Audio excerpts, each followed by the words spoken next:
C'est le moment pour vous de réaliser la vérité. Si vous tombez par hasard sur cette émission, ça veut dire que la vie vous a mené et son intelligence à, à vivre les derniers instants de votre conscience. Parce que ici, on met à bas toute histoire d'être conscient, toute histoire d'être conscient d'être ceci ou cela, toute histoire d'être toute la création, ou que sais-je, une conscience profonde, pure, ou je ne sais quel charabia qui ne veut strictement rien dire, parce que tout ceci est rêvé, mes amis. Vérifiez-le par vous-même. Bien sûr, la conscience va, de toutes ses forces et en long, en large et en travers, toujours trouver des objections à cela. Et donc, elle va trouver qu'on est toujours conscient d'une manière ou d'une autre, et que la conscience n'existe pas. Hein? Alors, bon, ceci, ça fait partie de la résistance de la conscience qui se manifeste à l'heure actuelle depuis des millénaires sur toute la Terre. Et donc, nous pouvons le voir maintenant dans le pays francophone. Chers amis, chers camarades, chers... Comment ça, pas de son? C'est pas possible. Mais couille à la fin. Comment ça, il n'y a pas de son? Il n'y a pas de son? Mais oui, il y a du son, tu délires. Bon, alors, chers camarades, chers collègues, c'est le moment d'investiguer pour réaliser la demeure de paix suprême, le réel, la conscience. Oui, je sais, ça paraît un mythe, quelque chose d'impossible. Est-ce qu'il peut y avoir quelque chose au-delà de la conscience, du fait d'être conscient, quelque chose qui est une sorte de un négatif de la création, un anti de l'existence? Eh bien, si, c'est la stricte vérité, et ne vous laissez pas avoir, parce que la conscience va résister de toutes ses forces. Elle ne peut pas, bien sûr, accepter que le fait même d'être conscient, d'être ce qu'elle est, n'est pas réel. Et parce que ça lui fait très peur. Qu'est-ce qu'elle est? C'est un inconnu. Et le cerveau va toujours, toujours, toujours faire en sorte d'éviter tous les inconnus parce qu'il y a un risque de danger, de disparition. Et c'est ça. C'est bien le cas. Vous allez disparaître à tout jamais dans le néant, dans la vérité, pour jamais réapparaître en vérité. Parce que c'est votre état naturel. Il ne s'agit pas de réapparaître en vérité. En vérité, on ne réapparaît jamais. Parce que c'est du rêve, parce que c'est de l'imaginaire. Et donc Mais non, il y a du son, il y a du son. Et le son est bon, le son est excellent, le son est puissant. Et donc, il vérifie pas le mieux ton son. Et donc, chers camarades, je vous invite à poser des questions, à déballer votre sac d'expérience, tout ce qui se manifeste, votre vécu, voilà, vos états d'âme, vos sensations, vos émotions, tout ce que vous vivez là, où vous en êtes, racontez-moi, dites-moi, et là, on part de là. Autrement, vous montez et on fait une investigation. On fait une investigation qui va être de chercher un moi auteur, de regarder s'il y a un individu auteur de ses actions, et donc un libre arbitre dans la création. Parce qu'une fois qu'on a réalisé qu'il n'y a pas d'auteur, ça continue le délire, ça peut même se croire un dieu qui est auteur de ses actions. Une conscience toute puissante. Mais celle-ci est aussi rêvée, c'est un fantasme, c'est un semblant.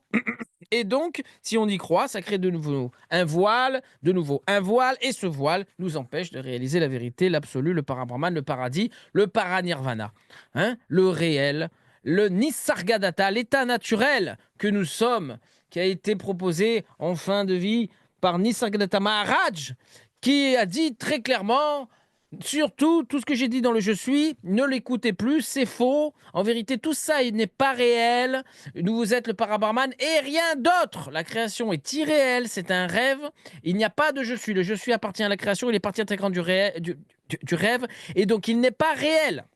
Hein, ok? Je suis, c'est le rêve. Je suis, c'est la conscience. Je suis, c'est la manifestation. C'est le rêve universel. Il ne s'agit pas de réaliser qu'on est le rêve universel un, sans second, non duel, sans personne aux commandes. Ça, c'est une étape. Et il s'agit après de prendre ça et de le réfuter. Ne surtout pas s'arrêter là. Parce que là, ça, c'est le rêve. C'est le rêve, mes chers amis. Donc, il faut bien évidemment faire le deuil de l'existence de la création. C'est un mythe. Hein, c'est un mythe. La création est un mythe. C'est-à-dire, il y a une création, on pense qu'il y a une création. C'est comme, on croit que quelque chose existe, mais alors qu'il n'existe pas. Hein, c'est mythe et légende. Vous comprenez? Et donc, il faut réaliser cela. Il faut vraiment réaliser qu'il ne se passe strictement rien en vérité. Même si tout porte à croire, il y a une évidence que oui, il y a une manifestation, mais c'est une fausse évidence. C'est un leurre. Bien sûr qu'on ressent les choses, mais regardez dans un rêve, vous sentez, vous vivez, vous vibrez, vous vivez tout. Ouais, c'est magnifique. Il y a tout qui est actif. Hein, et pourtant, le rêve, le matin, il disparaît, il n'en reste rien. Nulle part. Là, par exemple, j'étais à la plage de Pampelonne à Saint-Tropez, cette nuit. Voilà. Bon. Eh bien, qu'est-ce qui s'est passé? J'étais à Pampelonne, on était là, c'était magnifique. Je ne sais pas ce que je foutais là. C'était sympa. Hein, on était en plein été. Alors là, Pampelonne, c'est sympa, vous voyez? Saint-Tropez, compagnie. Eh bien, qu'est-ce qui s'est passé quand je me suis réveillé? Plus de Saint-Tropez, plus de Pampelonne et plus de tout ce qu'il y avait autour. C'était une illusion. C'était une imagination. Ça n'existe nulle part en vérité. C'était un mythe, si je crois. Si je crois ça, en fait, je crois à un mythe. Je rentre dans un mythe. Hein? Si je crois, si d'un coup on me dit, tu sais, ce rêve, il existe en fait quelque part, mais tu as pas accès, il est vrai, il est réel quelque part, et ça devient quoi? Ça devient comme, tu sais, il paraît qu'il y a des sirènes, il paraît qu'il y a des dragons, il paraît qu'il y a des elfes, il paraît qu'il y a des gnomes, même si peut-être dans le rêve ça peut être réel, en vérité, ça n'existe pas. Hein? Et voilà toute la différence. Voilà toute la différence du parabrahman, de celui qui a réalisé le parabrahman, l'état naturel, et qui vit cette grâce, et qui manifeste l'intelligence du parabrahman, qui manifeste l'intelligence de la conscience, cette grâce ultime avant même la lumière, avant même la conscience, avant même l'espace-temps. Le fait d'être installé en cela, que tout soit vécu depuis cela et que cela soit stable, même si c'est toujours ça, mais ayant révélé sa stabilité, cette immuabilité que nous sommes de toute éternité, avant même l'éternité de la lumière et de la manifestation, là, on appelle ça l'installation en l'absolu. Et donc, je vous invite à vivre ça avec moi de manière totale et complète. Je vous écoute. Est-ce que vous avez des questions? C'est le moment. Il faut y aller. Il faut y aller. C'est le moment. Je vous rappelle que si vous n'êtes pas encore abonné, n'hésitez pas à vous abonner à la chaîne, mettre un pouce, un commentaire.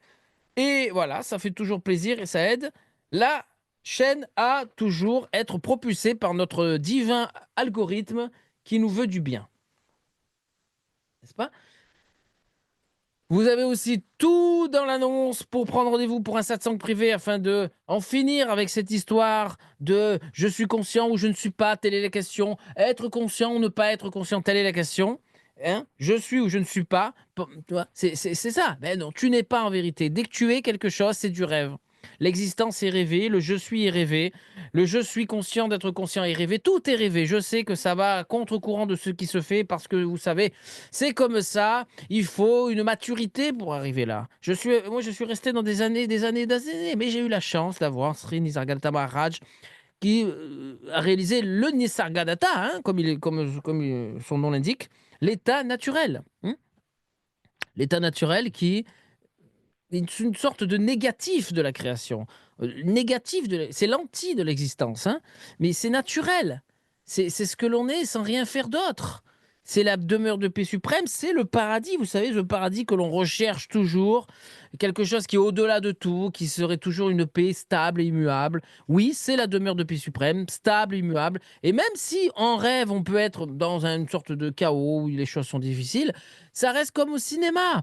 Hein, ça reste comme le cinéma, mais on n'est pas inscrit dans le rêve une sorte immuabilité en tant que présence. Ouais. C'est pas une présence immuable, c'est pas un regard immuable, c'est pas l'espace immuable, c'est pas le fait d'être ce corps universel. Voyez, cet univers impersonnel, non duel, sans personne aux commandes. Non, c'est bien plus que ça. Ça, c'est toujours dans le rêve, bien évidemment.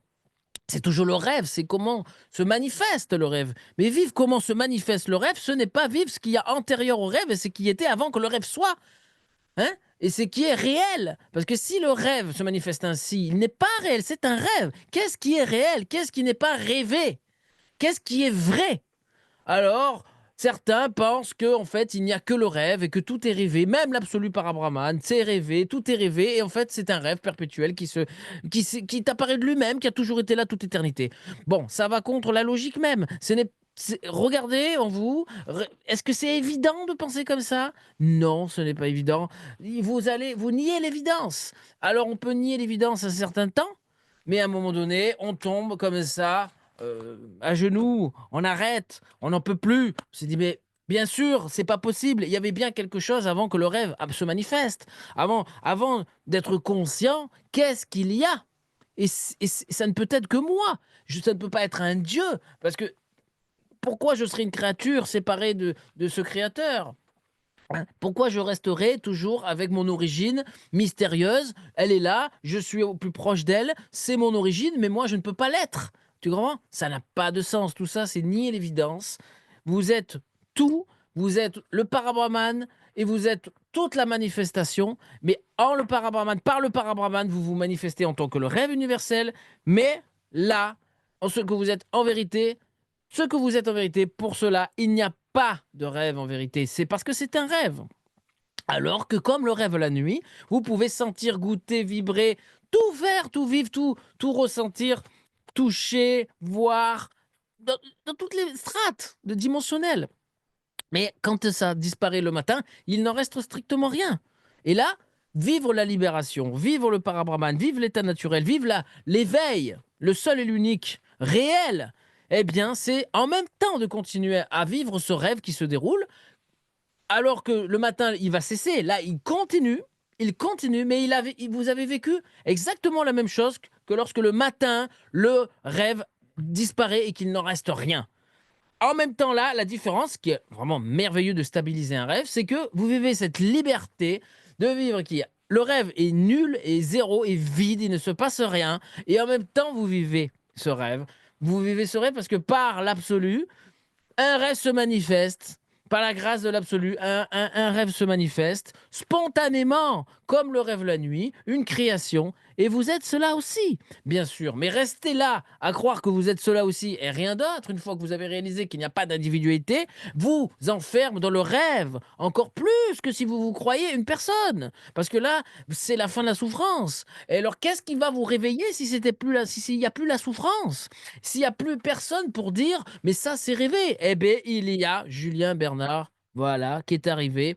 Je suis arrivé, vous savez, moi, je suis né. Enfin, je me souviens, hein, je suis arrivé d'un nuage, vous comprenez? Je suis descendu d'un nuage il y a quelque temps, mais il faut pas le dire. Je descends tout droit des cieux et je suis là. J'ai reçu la bénédiction du Seigneur pour vous donner l'absolution. Voilà, il faut le savoir. C'est comme ça. Alors, réjouissez-vous. N'hésitez pas à monter sur le live.